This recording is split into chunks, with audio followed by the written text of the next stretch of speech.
Hello，大家好，我係家姐啊。今日我哋就打火果龍嘅2星火果龍復仇記2，我哋又一齊睇下呢一隻咁得意嘅 boss 係點樣打嘅呢？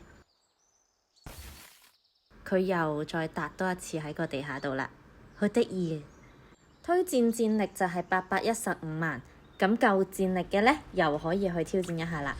睇返官方個攻略呢，除咗三重撕咬嘅呢個技能係物理傷害之外呢，其他嘅技能呢都係魔法傷害嚟㗎。咁所以呢，我都會建議大家升一升你哋嘅魔防。2星呢係冇虛弱嘅，咁所以一開始呢都可以開下米出嚟，唔使留㗎啦。而你啱啱見到嘅虛弱呢，就係佢新出嘅嗰隻貓靈，叫做冰雨戰神嘅技能嚟嘅。升到上3星之後呢，佢就會將個目標呢進入一個虛弱嘅狀態，就係你哋啱啱見到嘅虛弱增傷咯。同樣啦，去到 AOE 嘅時候，奶媽記得要落盾啦。其他人呢，冇盾嘅話，你都可以開到花出嚟擋一擋嘅。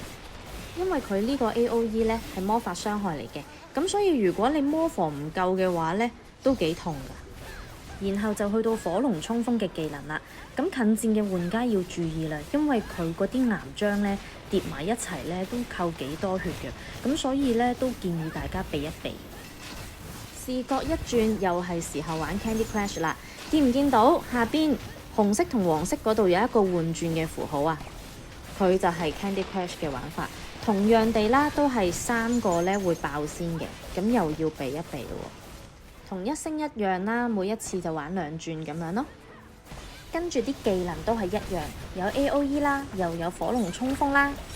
2星除咗 Candy Crush 佢會轉之外呢，仲有另一個技能呢，叫做爆破熱浪啊，一個240度線形嘅魔法傷害。咁一陣間就可以睇一睇佢點樣唔同法啦。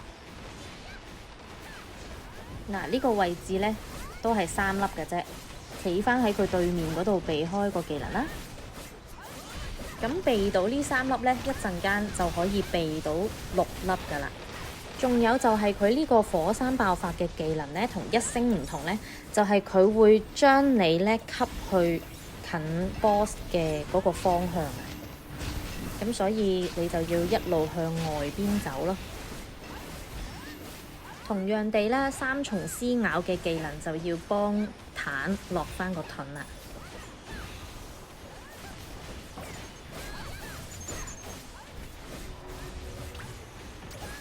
Candy Crush 都係同一個玩法，咁就唔多講啦。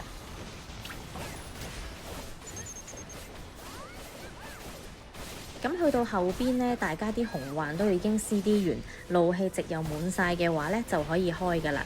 咁因為我係奶媽呢，咁我開紅環呢，補唔到血呢，我就驚大家會死，咁所以我盡量都好少開紅環嘅，我唔追輸出嘅。因為去到呢一度呢，就係我啱啱所講嘅6粒火啦。